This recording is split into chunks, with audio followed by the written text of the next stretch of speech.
Application of modeling methods that I have used in trying to have systems that I build tell me what's going on when I don't know, which is usually. The basic issue is, how do you detect anomalous behavior? How do you know the system's not doing what you want it to? Well, in many cases that's really easy. You know, your car doesn't go which way you turn. I had a steering wheel disconnect from the wheels once while driving. That was exciting. Ended up sliding down the freeway upside down in a convertible. I'd like to know when things are going wrong somewhat before that, basically. So I'm going to the main approach is going to be to compare models of observed and expected behavior, and part of the issue is, where do those models come from? So I need to be able to determine expected behavior. I certainly know what I expect when I build a system. I'm going to use that to help build these models. Determining the actual behavior is going to require a lot more instrumentation than we usually put in systems, because we want to know in detail what's going on. Detecting and understanding behavior differences, that's fairly easy, that's not. And then diagnosing the differences. There's various sorts of anomalies. Anomalies aren't necessarily attacks. Anomalies aren't necessarily errors. They're just strange things that happen. And when we build systems to do stuff out in the real world, strange things will happen. They aren't necessarily mistakes. So I'm going to talk about what it is. You can't define an anomaly until you know what's normal. An anomaly is something by definition that is not normal. Trying to do the model comparisons between the different kinds of models is an important piece of this. And then there's a few enabling technologies. These are computational methods or approaches that we have used to build systems in the past, and there are any number of papers out there about them, and I'll say a little more about each one. We've done some experiments with a car's test bed. That's a cute one. I'll say more about that, and then I'll say what I think we know how to do and what I'm sure we don't know how to do yet. So anomaly detection requires a model that describes what the normal behavior is. So for example, expected. It could be the required behavior. Systems are usually built according to sets of requirements, although I don't know any system that has ever been built according to its original set of requirements. Almost always there's a back mapping of what we actually, the as-built requirements. Expected could mean the normal behavior. Here's what I expect to happen under most conditions. If these conditions don't hold, then some strange things may happen, and that's acceptable. But both of these require behavior observation, and both of them therefore require behavior models. We need to be able to observe the system in operation and either have it build its own models of its behavior, or we need to build models of its behavior. But a lot of times I'm talking about systems that are going to be out in environments where we can't watch everything that happens, and we will have to have those systems build their own models of their behavior. Expectation modeling. Many people use what are called use cases. They're descriptions of a scenario and an expected behavior of the system. We use a few of those to help guide our requirements, but then we use the requirements to define the building of the system. What I have done with some of my own application examples is to make those use cases much more extensive and never actually get to what you'd call a set of, quote, requirements. What you start with is a set of expectations. Here's what the system ought to do in these scenarios.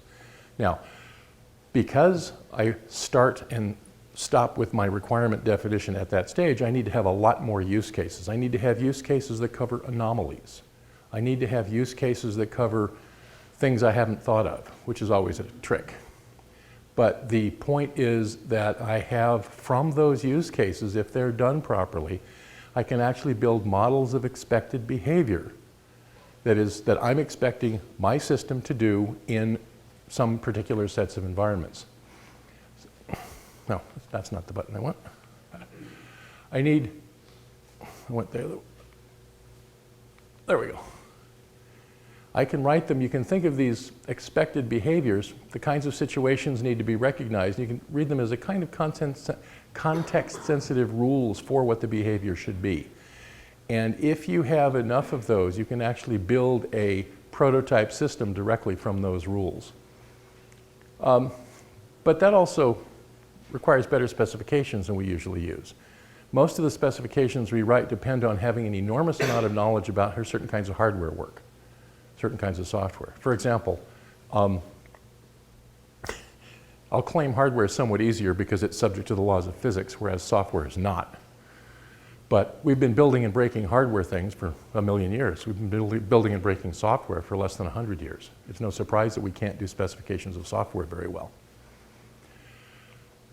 The specifications need to be much more abstract, much more intentional instead of extensional. These are terms from mathematical logic. Extensional is like a list or a generator of the items in question. Intentional is more like constraints on those items. We spend a lot of time with examples thinking of them as typical without being able to write the constraints on those elements. And we also need some appropriate dynamic behavior notation. There are several such things, but the temporal constraints are very important if we're, for example, building systems that are supposed to work in hazardous environments. Something's going to happen, it has to be able to decide something very quickly. So behavior modeling.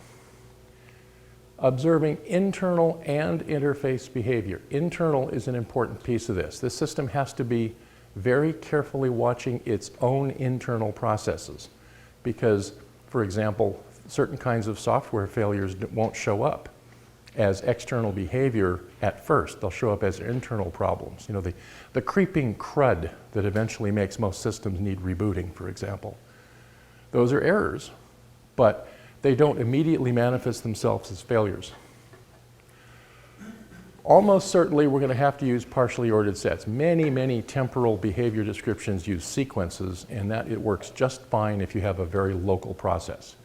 If you have a distributed process, there may not even be a useful notion of global time because the time at which things happen is much longer than the time at which information propagates across your system. Anybody who works in the space business knows that because you have many different kinds. You can impose local times, but we want partially ordered sets of events because in many cases we don't care which event occurs first as long as both of them occur.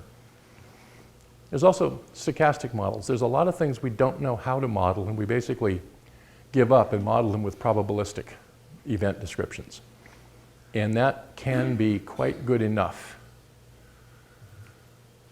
Here's the issue though. We need deep and detailed instrumentation of the system and its environment in order to do this. We need lots more data than we usually collect. Now, most system applications are struggling to put the required and expected functionality together because that's really hard. We're always pushing the edge of what we can do. I propose that in many cases, we'd actually be better off backing off a little from that and putting more instrumentation on the systems because then we can keep them running longer with any luck. We need good model assessment methods to determine whether the models reflect the behavior. There are classical examples in, say, a Kalman filter with the instabilities, where the Kalman filter says, my model is really good. It's just, that's not where I am because of numerical properties in the actual equations. The model no longer reflects the reality. We need much better model assessment methods, and I'm not just talking about the methods that we use when we put the models into the systems. I'm talking about the models and methods that the systems will use as they go along. Now, I'll come back to that in a minute, what the expectations are. One of the issues about any kind of model comparison is when you have two different models built in two completely different methods. Let's see. Who says what the terms are? And I'll come back to a method that we use based on what's called computational semiotics. That is a way of determining that you are in fact using the same terms. If you've ever tried to take two programs that purport to compute the same function and claim to be using the same algorithm, if you've ever tried to look at two pieces of code to try to find out whether or not they in fact are the same, that's really hard. In fact, well, that's hard. But basically, the issue for model comparison is we can compare the event structures. Each model produces sequences or partially ordered sets of events. We can compare those if we have the right notion for what level of events we're looking at. We can look for events that are unexpected. This happened. Some event occurred that I was not expecting. It's not in my expectation model. Here's an expected event that did not occur when it was supposed to. It occurred earlier, later, or not at all. Other kinds of unexpected inactivity. There's supposed to be some events here, but there aren't any, so something's going on. Many of these kinds of difficulties have what I'll call predictable explanations. So for example, incorrect conditions for an event path that might prevent an event from occurring or might allow it to occur when it should not. A lot of these can be mapped into or reverse mapped into conditions that would cause them. That gives us a way of looking at the conditions in the models that led to the events that caused the problem, or caused it by being there or caused it by not being there. So that these conditions that did or did not occur can be identified, and then sometimes the system can actually fix that, but it'll take a long time before we'll trust them to do a lot of that. Sometimes they can't, but in any case, when you find model differences and descriptions of the conditions that cause the problem, you can at least announce it so that the users know something's going on. Now, there's a whole series of hard problems involved in that, and part of what I'm going to do is say a couple of descriptions of enabling technologies that lead towards that, and then a whole long list of research problems. Basically, the specifications are supposed to provide the expectation targets. This tells me what I'm expecting my system to do. The system is seriously computationally reflective with models of its own behavior. I'll go into detail with each of these in a minute. And this is actually a key to a large amount of self-reflection, self-adaptation, and very flexible systems. Inductive inference. I see sequences of events, or I see localized, partially ordered sets of events, and I want to try to infer higher level models, patterns of those events. There are many processes that have been developed over the years. You can identify commonalities and distinctions. These are mostly done in applications to speech processing and language processing, where you're taking a large amount of data and trying to infer common patterns. It's something we do very well. Computers are not quite so good at it. They're just faster. On the other hand, if you do something dumb really, really fast, sometimes it works better than doing something smart. Not always, sometimes. You can infer certain kinds of hidden states. We did some hidden Markov model is the mathematical object that lets you do some of that. There's some very interesting research work on that with respect to language models. Model comparison. It's easy to detect differences, it's hard to explain them. So computational reflection. I want a system that doesn't have a monitor watching it. I want a system that watches itself. I don't have a separate monitor. If I'm trying to understand how a system works, I want that system to be helping me by having, I'll say complete, but at least a very detailed model of its own set of resources, of its own computation. So there's a long series of papers on what we've called wrapping integration infrastructure. There's a couple of references in the slides here, and if you Google that, it'll probably find a few of them. We've got about 95 papers. They build, we can use this, I'll say a little bit about that. We use this to build what we call self-modeling systems. These are systems that have models of all of their own computational processes, including the infrastructure processes, so that you can change any part of the system at runtime. It's basically your worst nightmare of self-modifying code. It's very interesting for flexible systems. We found it to be essential for building, let's say, reasonability into small and simple systems. So the system contains models of its own structure and behavior, including the processes that examine and manipulate those models. Now, to go one further step into la-la land, all expected behavior comes from the models. In other words, those models define the system because those models are interpreted to produce the behavior the system performs. And the interpreters themselves are also models and are also interpreted. You get a very tightly self-reflective system that way. It's a little tricky to get it right the first time, but it's one of those recursive mechanisms that once it starts, you have a whole lot more power to deal with architectural changes and online variability. So wrapping is basically an approach to building these very flexible systems that is based on a notion of problem posing, which is every programming language you use, almost every, has a notion of an information service request. That would be a function call or a message send, something like that. And every programming language that we use also has a notion of an information service provider. That is the function definition, the method, etc. We almost always connect those two by using the same name. If I call a function named x, I expect there to be a function named x, but there's no reason for that. They're in completely different namespaces. So if I take those information service providers and call them resources, and I take those information service requests and call them problems, then I have a whole lot of flexibility in how I connect the one to the other. Still need to map them. We, for our implementations, happen to use what we call just knowledge bases. They're classic attribute value knowledge bases. They're very simple stuff. They map a problem in a context to a resource application. They don't compute the right resource for the problem. You have to put that in. There's nothing magic here. All of the hard part about building parts that do the things you want, you still have to do that. But this gives you a place to make it all explicit. Problem managers are the processes that read the knowledge bases, select and apply the resources to problems. They are also resources, they are also wrapped. That means this system has no privileged resources. You can replace any of them. If you have a good planner, you can use that instead of ours. If you have a good knowledge-based language, you can use that instead of ours, because all of the parts of the system are resources that are selected according to context. Now, the context, these resources that we provide, we do have a set of default resources that are really simple-minded versions of each of the processes. You have better ones, you can use them. You can put in criteria in the wrapping knowledge bases to select your resources instead of ours.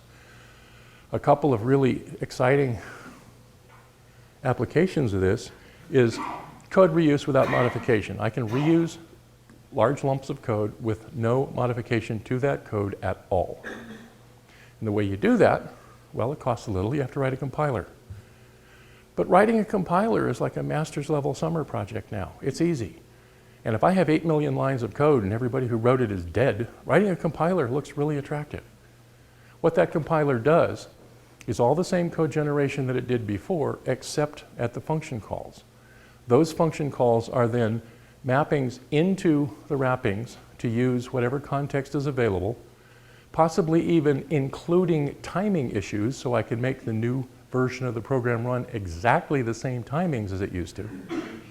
And I have not changed that code at all.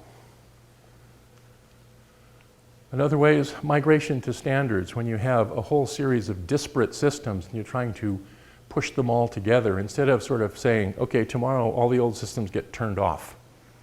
What you can do is build in brokers that separate the user side from the back-end side, migrate all new data to the new standard, leave the old user interfaces the way they are for a while so they can be changed piecemeal. One of the advantages of using a wrapping-based system is that when you make changes, you don't have to throw the old stuff out. You just change the context in which it's used. That turns out to be extremely useful. Another piece is what's called the scenario-based engineering process. It's going to sound very familiar to a lot of people. The books on it are published some time ago now, and a lot of people have not written about them. But basically, you're taking your concept of operations and your scenarios of expected use. These are descriptions of what the stakeholders expect that system to do in its various contexts.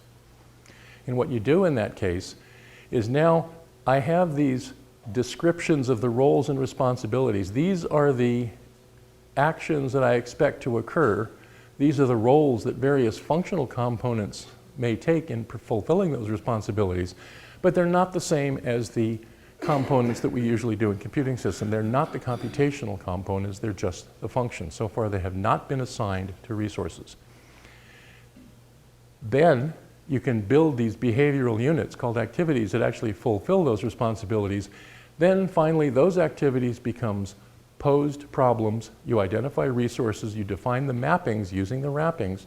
It turns out to be a very natural fit in getting scenario-based descriptions of systems into running these complicated infrastructured systems.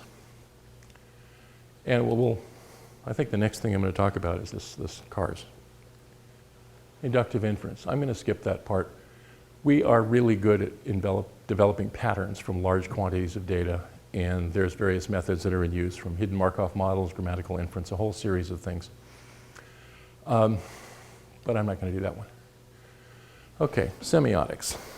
This is always a hard one. Semiotics is the study of the use of symbols. The fundamental limitation in all of our modeling is the basic symbols that we use. What happened about 15 years ago, I proved a theorem that shows, well, basically it's these get stuck theorems. It basically says that if I have any finite set of symbols and any finite collection of configuration builders, in other words, if I have any kind of finite mechanism for constructing representations of structure, then I am guaranteed, if I'm building a system that's going long enough or looking at complicated distinctions in its environment, I'm guaranteed to run out of time. Those, you can count how many configurations you can possibly build of any given size. And you can say that if I have enough of those, my computer system will not have enough time to keep up. I will get stuck in trying to compute about the environment. And there's really two ways only that I know of to deal with that. One of them is to rebuild the structure mechanism. There's lots of chunking kind of applications that do that. The other one's to change the symbol system. So basically, this is an argument that says you don't have fundamental symbols. What you have is symbols that represent what you need to represent now, and you need to be able to find ways to change those.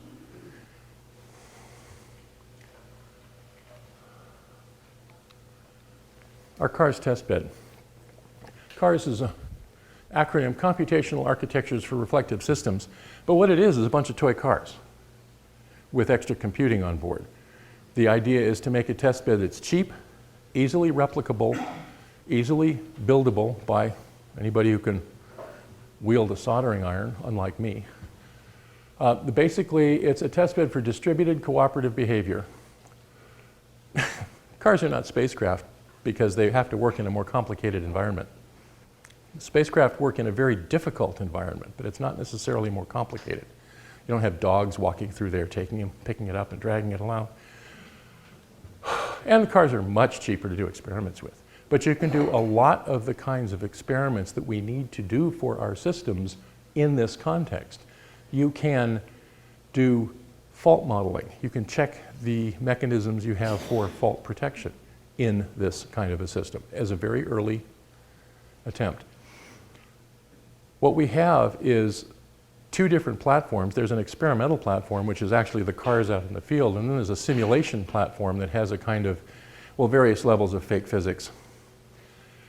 But the software in the cars is identical, except for what we call a hardware model interface, which is it's like your board support package. It's the very lowest level of interaction with the hardware. And we're doing these experiments in this application domain.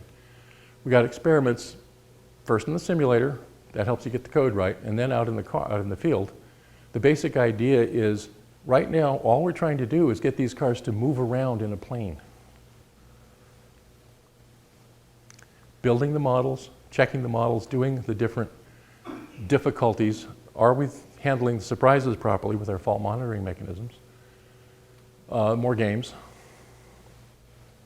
We have lots of different techniques for inference of information. We use the scenario-based engineering process plus wrappings to build an infrastructure that lets us do the testing. And there's a whole series of really hard questions, which is what I wanted to end up with. The formal modeling notations. How do you model events and activities? How do you model intentions? How do you model hypotheticals, counterfactuals? How do you do modeling? What would happen if I did this? Very few systems will do that in the field. We do that all the time. What would happen if something particular happened?